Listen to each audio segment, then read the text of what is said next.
Will you go out with me? Just a week after meeting him, he confessed his feelings on the first day we hung out together. Caught off guard by his momentum, I said yes. 1 year later, with no reason to break up, he proposed. I'll protect you for the rest of my life. Will you marry me?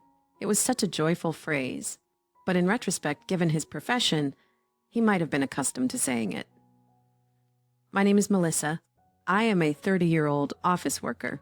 My fiance Sam is a police officer, 2 years my senior at 32. We met at an event for a hobby we both share. I was invited by my friend from high school and decided to participate. As I approached my 30s, I began to think about marriage, but without any romantic prospects. I joined the event a year ago just because I was invited. I wasn't particularly hopeful, but Sam, who I met there, seemed to take a liking to me for some reason. So we started seeing each other. A week later, we went out to dinner, and that's when he confessed his feelings. He's a police officer, apparently from a long line of them. I don't know anyone in law enforcement, so I knew nothing about that world. But as a fan of TV dramas, I had a vague image of it being quite cool. The proposal came just the other day. There were times when Sam's work kept him too busy to see me, but I thought I could stay with this man. Melissa was just my type. Apparently, he liked the way I looked and would often say things like that. I was happy to hear that, but it bothered me when he said things like, "We don't have any high school graduates in our family." Well, I guess it can be helped, as if he was looking down on me for being a high school graduate. But it's true that I only graduated high school, and Sam seems like an elite, having graduated from university, so perhaps it's inevitable that he would think that way. My family only has my mom, so I wanted to get a job quickly and make life easier for her, rather than go to college. When I told him that, he nodded and seemed to understand, so I believe he meant no harm. When I was in elementary school, my parents divorced because of my father's debts, and since then my mother has raised me by herself without any child support. So I didn't want to burden my mother with the cost of college. In high school, I was encouraged to go to college with a scholarship, but I wanted to work and make money as soon as possible, so I chose to join the company I am at now. I have told Sam about this, and when I asked him just to make sure, "You don't have any debts, do you?" He laughed and said, "Of course not. My mother had a hard time because of my father's debts. That's why I hate debts. I felt that even a scholarship was a kind of debt, and I didn't want to borrow money to go to college." Relieved by Sam's response, I decided to marry him. Now, I live away from home, but I often talk to my mother on the phone. I have told her about Sam, and when I told her about his proposal, she was delighted. We haven't had a chance to introduce him to my mom due to Sam's schedule, but we are planning a meeting between both families soon, so I'll introduce him to her then. Before the family meeting, Sam asked me to visit his parents' house, so I, though nervous, went to his family's house with him. His mother, who greeted us, seemed to be a quiet person. After greeting her, we were led to the living room where his father was waiting. His father, in a word, seemed to be a big shot, and I was a little put off by him. Once the greetings were over, his father began to talk. Being a police officer himself, we had to listen for a long time to his stories about the cases he had solved. He keeps insisting that he was the only one who could have solved it, but all I can do is nod along. The tea that my mother-in-law prepared is growing cold, and I can't even find the right moment to eat the sweets in front of me. Looking at the clock, I'm shocked to find that only 20 minutes have passed. Time seems to be crawling at an astonishingly slow pace. That just goes to show how boring my father-in-law's stories are. Sam, sitting next to me, seems satisfied sipping his tea and munching on his snacks. And even more, he's asking my mother-in-law for a second cup of tea. Wait, was he always this inconsiderate? Or is he used to his dad's rambling that he doesn't feel the need to consider my feelings? Although I let my father-in-law's stories in one ear and out the other, nearly an hour of one-sided conversation leaves me feeling quite drained. Finally, it seems like his tale has come to an end. As I reach for my tea, just as I expected, it has gone cold. My mother-in-law tries to make a fresh pot, but Sam interrupts with, "It's fine. Melissa likes her drinks lukewarm." And that's why I ended up drinking cold tea. I mean, I do prefer my drinks lukewarm, but I would have preferred to drink it before it got this cold. My father-in-law goes out to have a cigarette, and when he returns, the smell of tobacco follows him in. I find it a little unpleasant, but I'm grateful he smokes outside. Just as I'm thinking this, something even more outrageous happens. My father-in-law brings out some documents and begins spreading them on the table. As I look closer, I realize that they're about me. I'm shocked, but he states matter-of-factly, "I had a background check done on you." Those words leave me with a sour taste in my mouth. It feels as though I have done something wrong. As he pursues the documents, he lets out a sigh. Raised by a single parent and only a high school graduate? Well, that wasn't exactly a secret I had already told Sam. Surely he's not going to say he won't allow the marriage because of that. However, looking at me, my father-in-law says you just barely passed? Barely? Is it because I'm from a single-parent household or because I'm a high school graduate? I can't help but feel lost in my thoughts. But then Sam turns to me and says, "Good job, Melissa. You passed. So I guess I passed." When you're a cop, you have to do a background check on whoever you're marrying," Sam explains. It's the first I have heard of this. It'd be problematic if there were any criminals in the family, or if investigative information got leaked. While Sam's explanation makes sense and I'm not against the idea of the check, I wish he had mentioned it sooner. I didn't like the fact that he just showed me the results of the investigation, and his comment about me barely passing was certainly rude. But at least I passed.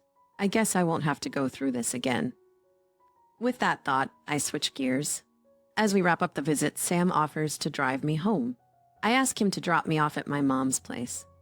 She should be home from work by the evening. I thought I would drop by and chat since I told her about visiting Sam's parents. Sam starts the car and we head towards my mom's place. In the car, I joke I was surprised by the background check, but I guess that's part of being a cop.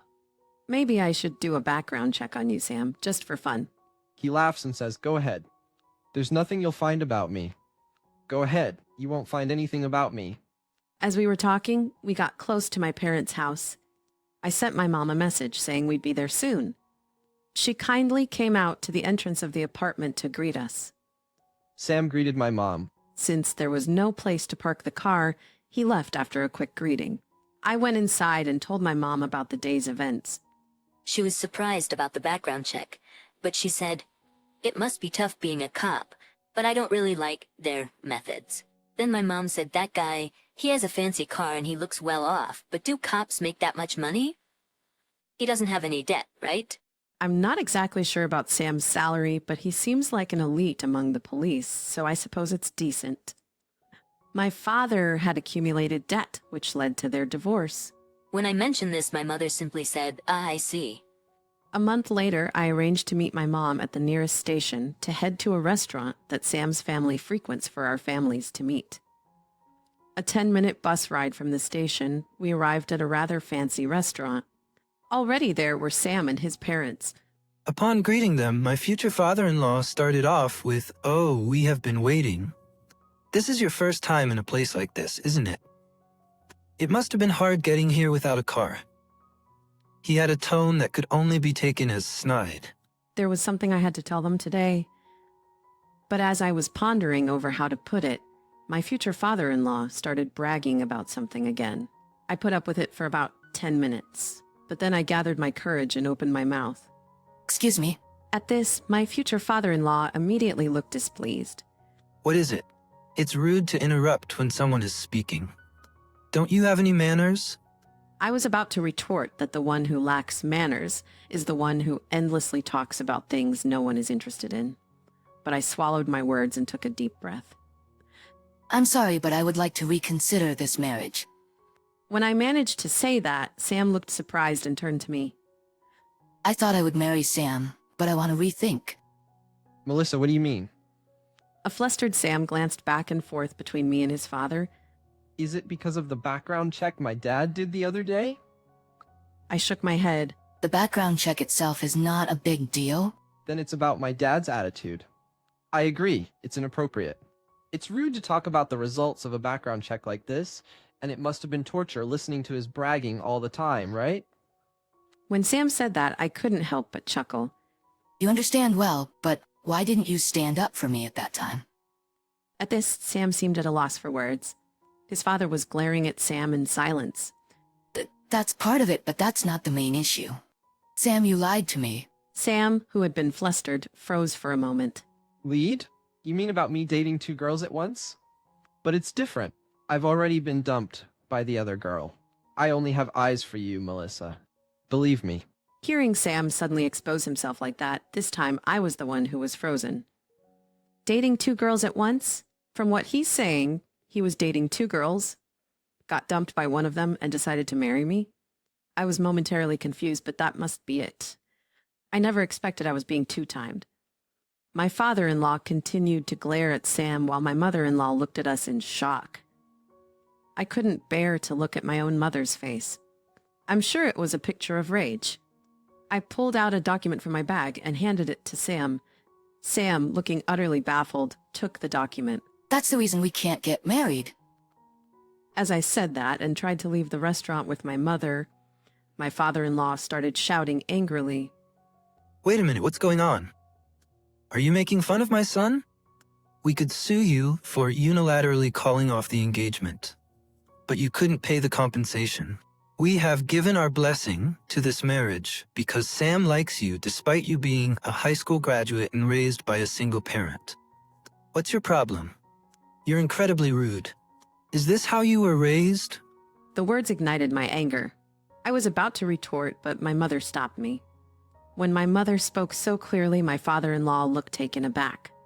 Next to him, Sam opened the document I had given him. My mother-in-law also peered in, and her face turned pale.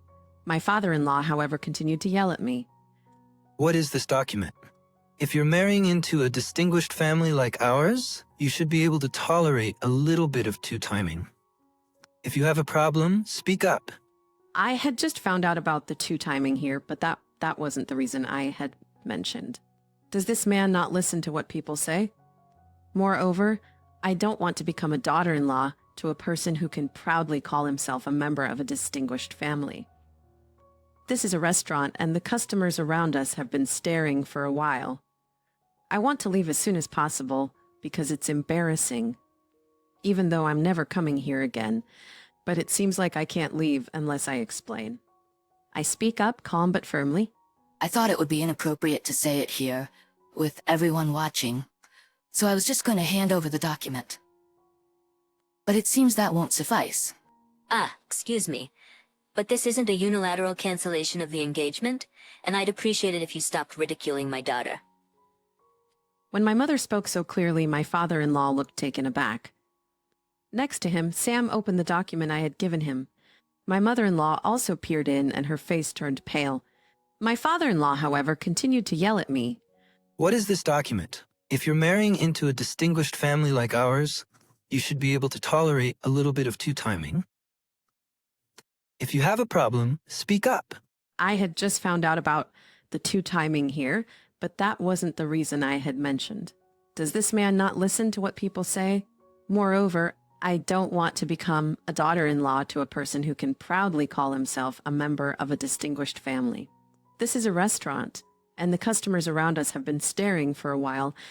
I want to leave as soon as possible because it's embarrassing, even though I'm never coming here again. But it seems like I can't leave unless I explain. I speak up, calm but firmly. I thought it would be inappropriate to say it here, with everyone watching, so I was just going to hand over the document. But it seems that won't suffice. Backing me up, my mother says, "We have done some research too and found out something we simply cannot overlook." Taking a deep breath, I started to speak. The lie I mentioned is about debt. He told me he had no debt, but it seems he has been in debt many times. Whenever he's in trouble, he runs to you, father-in-law, for help. And he was also in debt during our relationship, which gives me reason to reconsider the marriage. I thought that would finally silence my father-in-law and let us leave, but now it seems to be a matter of pride for him, as he shouted back. If you're going to marry, you have to tolerate at least that much. So I'm not getting married, I replied with a sigh, and then an unexpected voice chimed in. It was my mother-in-law who had been silent until now. Enough is enough. I told you not to pay off Sam's debts because I wanted him to break the habit, but you did it again. And it's embarrassing to call ourselves a distinguished family when you're not even married yet, Melissa, your mother. I deeply apologize for my husband and son's rudeness. I'll contact you again at a later date. With that, my mother and I left the restaurant. On the way home, I asked my mother, "Mom, why did you say we should investigate?"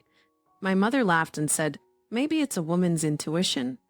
When she first saw Sam, who had driven me home recently, she had a hunch. I didn't understand it at all, but she didn't want me to experience the same thing, so she requested the investigation, thinking that it would be fine if there was nothing. My mother's intuition was spot on. The background check results arrived last night, and I found myself reading them at the nearest station to where my mom and I were meeting today. I didn't have time to cancel our dinner, so that's how it happened. I can't say I hate Sam yet, but I do despise my father-in-law. I don't want to marry Sam so much that I'm willing to put up with his father. When I got home, I got a call from Sam. He was saying, I had plans to pay it back. It's not a problem. Right? But even if he has plans to pay it back, I can't marry someone who borrows money so casually. Besides, he lied about not having any debts, and on top of that, he was two-timing me. That's when it hit me. Wait, I don't want to marry this man anymore. Not even a bit. Once I realized that, there was nothing to worry about. So, let's break up. Goodbye. And with that, I hung up on him. The next day, I got a call from an unknown number. It was my mother-in-law. She apologized to me and my mom and then dropped a bombshell. She was getting a divorce. She also said she could introduce me to a lawyer if I wanted to claim damages for the broken engagement. Given that he lied and cheated on me, I decided to claim damages after some thought. My mother-in-law, who apparently had evidence of her husband's infidelity, got a hefty sum in alimony and divorced him. I claimed damages for the broken engagement from Sam. Apparently, he was two-timing me right up until he proposed, so I received a decent amount. When I told my friends who I met Sam with about this, the news spread, and one by one, Sam's friends started to distance themselves from him. According to my mother-in-law, the rumors about the two of them have spread at work, and the arrogant father-in-law is finding it hard to show his face. Sam apparently has no place at work either. Thanks to my mom, I was saved from marrying such a man. I am grateful to her. Both in the past and now, we are planning a vacation, just the two of us, sometime soon.